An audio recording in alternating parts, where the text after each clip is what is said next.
It's a pleasure to be here. What I'm going to talk about, where is the economy going? Can the welfare state be preserved?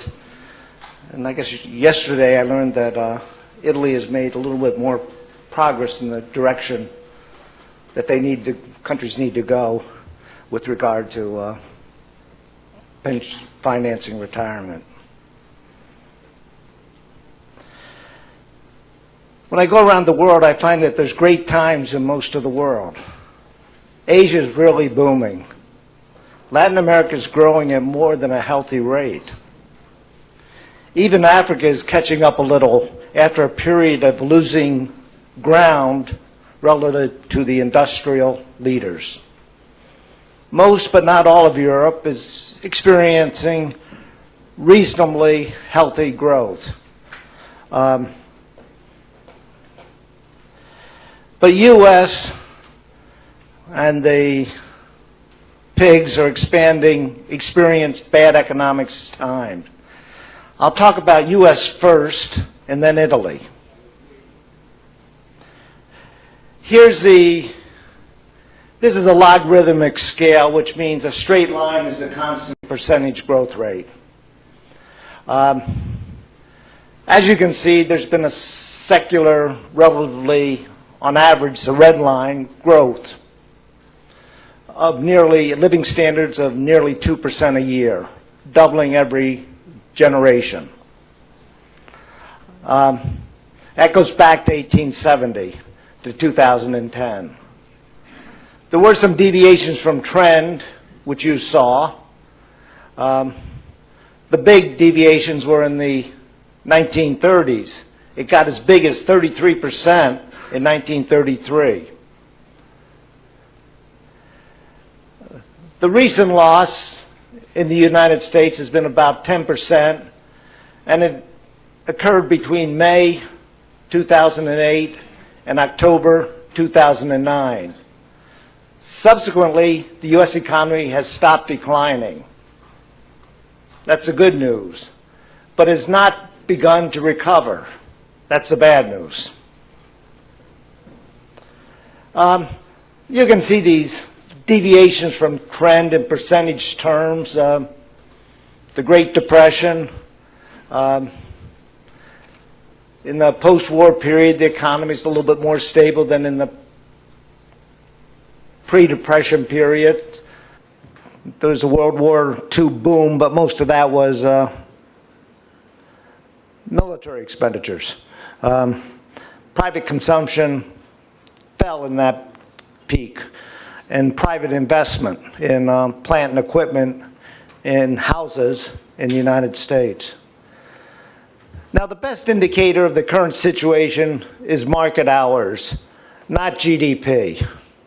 Everybody talks about GDP, but there's problems which I will explain. I use household survey measures of hours worked. I never switched over to the establishment. People are switching back to this. This is the one we've used for 50 years. There's serious problems with when you ask employers how many employees you have and how many hours they work. No, they don't ask how many hours they work, how many paid hours. So if you're on vacation being paid or on sick leave, you get counted. Those hours get counted. And the bigger problem is that GDP is only part of output and is revised in major ways as more data becomes available. What you look at when they have the benefit of all the data that comes in years later, the pictures change for some important periods. The market hours where they go out and ask household, how many hours did you work? Seem to be pretty reliable and are bigger numbers than when you ask the employers how many hours did their employees work for salaried workers. The difference for hourly wage earners is small.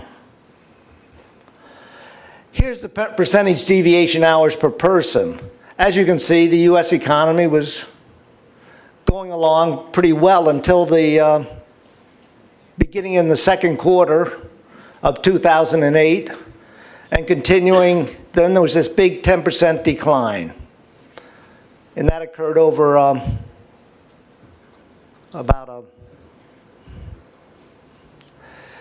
from a 16-month period.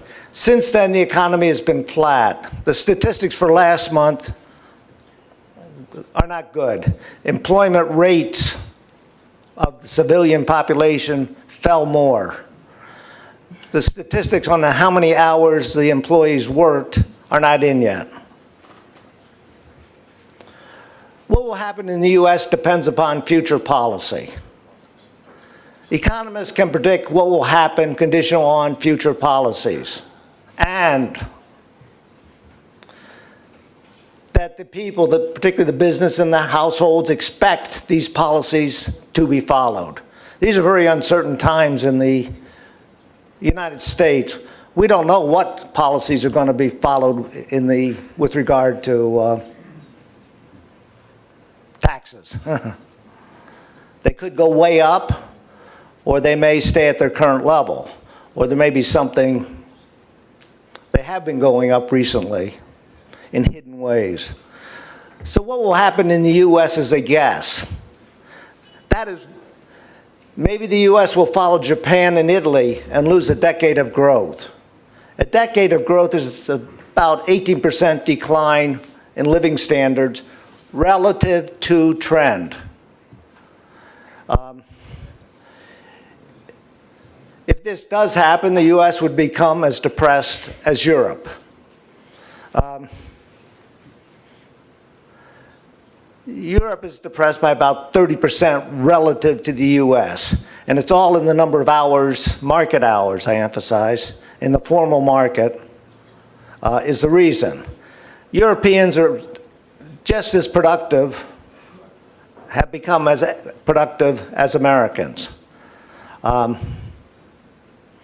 There could be a good policy regime change leading to recovery from the current, I call it, not so great depression. Depression is low, boom is high. A contraction or recession is coming down, and expansion is coming up, all relative to trend.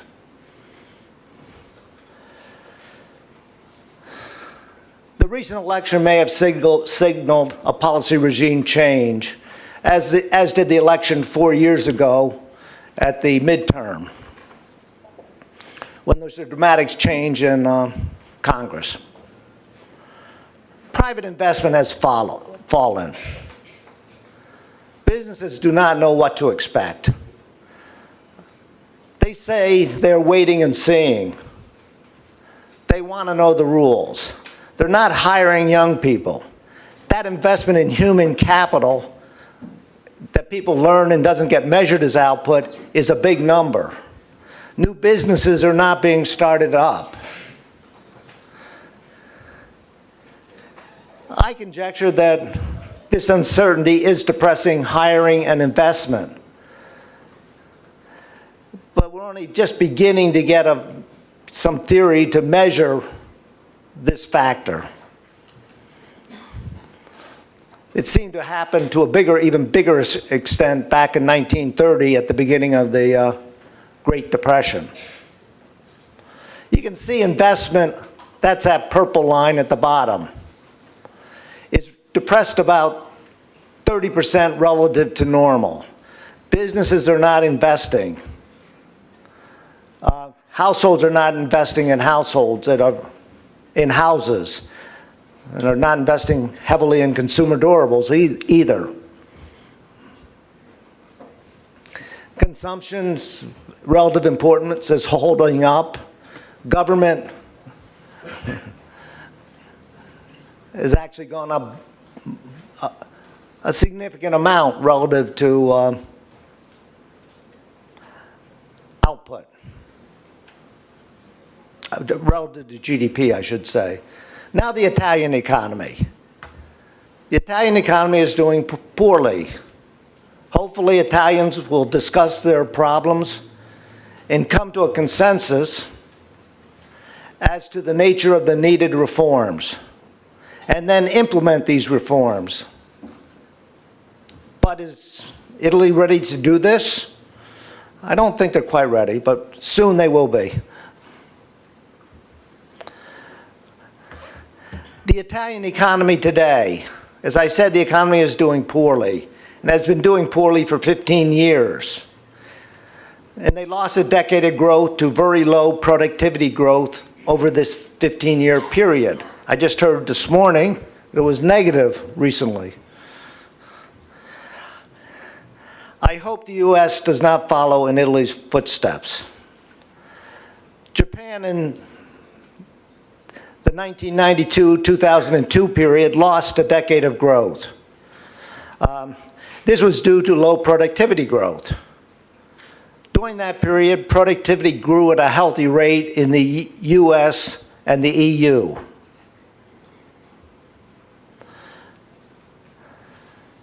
Italy's problem is not a shortage of creative, entrepreneurial people. They have an abundance. You have an abundance. The problem is the business environment Italians face. Given the right environment, businesses will grow the economy. You don't want your entrepreneurs to flee the country and set up their operations elsewhere, as some are doing. Now,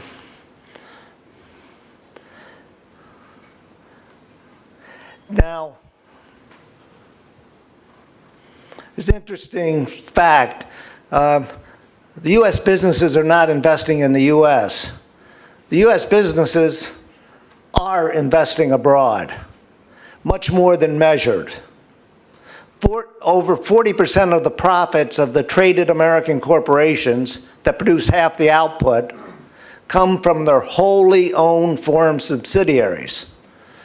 And the largest number of them are located in the Netherlands because they have a good legal system and set up and a territorial tax system. Italy has had a productivity growth miracle. The growth miracle between 1955 and 1995, from 40% as productive as the U.S. to over 80% as productive. During that period, the U.S. more than doubled, so that means more than 4 times for Italy. Since 1995, there's decline with respect to the U.S. Decline relative to the rest of the EU 15 as well. Here's a picture, decline relative to the U.S. It's pretty much what I had said before. Starting at about 40%, going up to over 80%, and now down to 70%. That's the Japanese level, 70%. Italian productivity relative to the U.S., you see this decline. This is from 1990 to 2010. By the way, I use GGDC statistics, which you can go online and get, that they do in Angus Madison in the OECD set up that operation, and it continued. And it's easily accessed and relatively consistent across countries. Italy must take action to catch up.